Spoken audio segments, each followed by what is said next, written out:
Let's get on to round one of the Purple Belt Tournament. This contest is sponsored by Goats Sports Bar. First, representing the blue corner, making his way to the cage, please welcome Braden Denovelis. And we have another competitor out of the farm with Braden Denovelis. To help you guys out, it's Denovelis. Denovelis, I was right. Correction, Denovelis. Hey. And his opponent, representing the red corner, please welcome Jake Saitama Hill. So we had a tryout day for the tournament at DCO, and Denovelis came down, and I believe that's how he earned his spot in the tournament.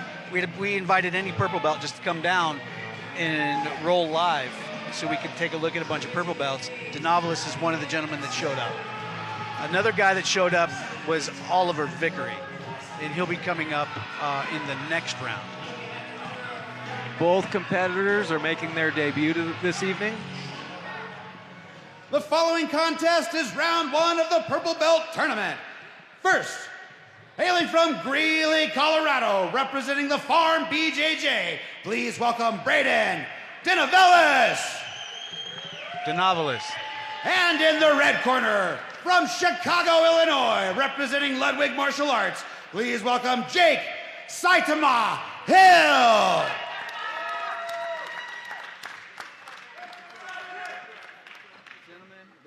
Jake Hill representing Bang. This is round one for this Purple Belt Tournament.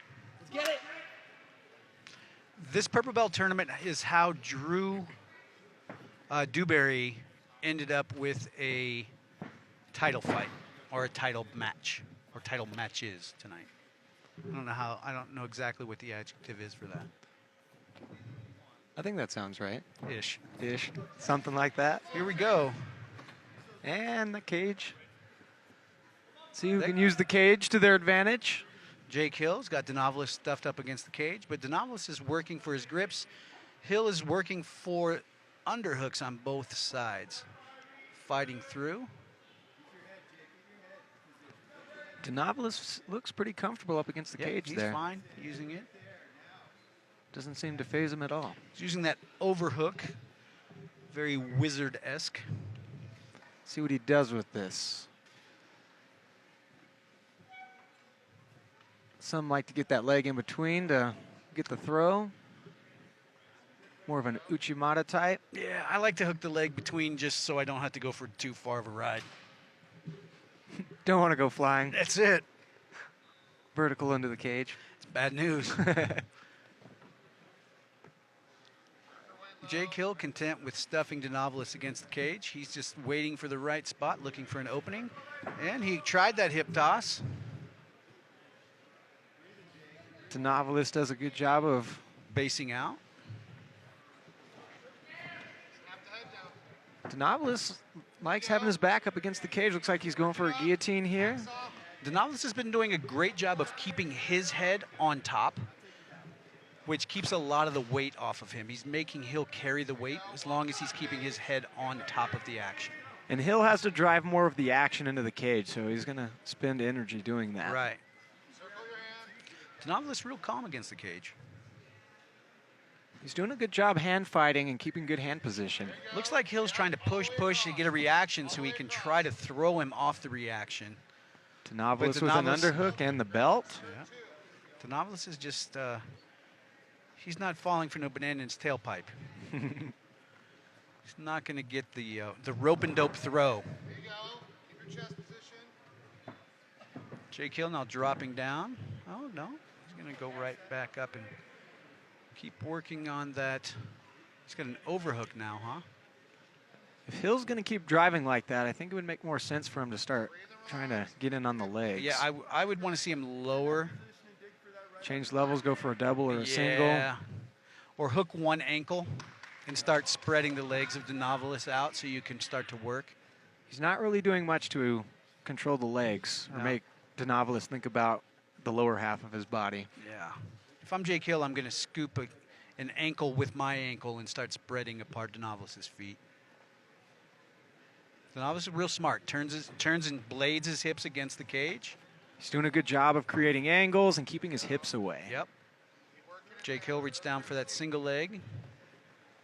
Denovalis quickly spreads his feet apart, becoming very difficult to deal with.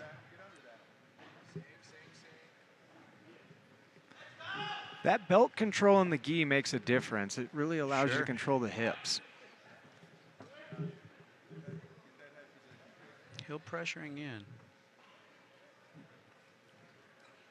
1:15 left in this first round. It'd be very interesting to see how the energy's been expelled, because Denovalis doesn't seem to be really expelling much energy at all. It looks like most of the energy is being expelled by Hill for sure. Yeah. And both are definitely content on their own game plan, have not deviated from it.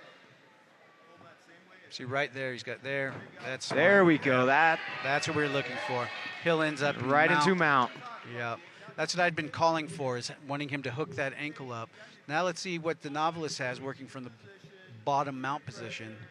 It's a tough spot to be in, especially late in a match. And he's getting inside, make it think a we little got easier to defend there. Ezekiel attempt there, more of a neck Nope, crank that's a here, neck and he crank. Yeah, taps. it's a tap. Taps to the neck crank.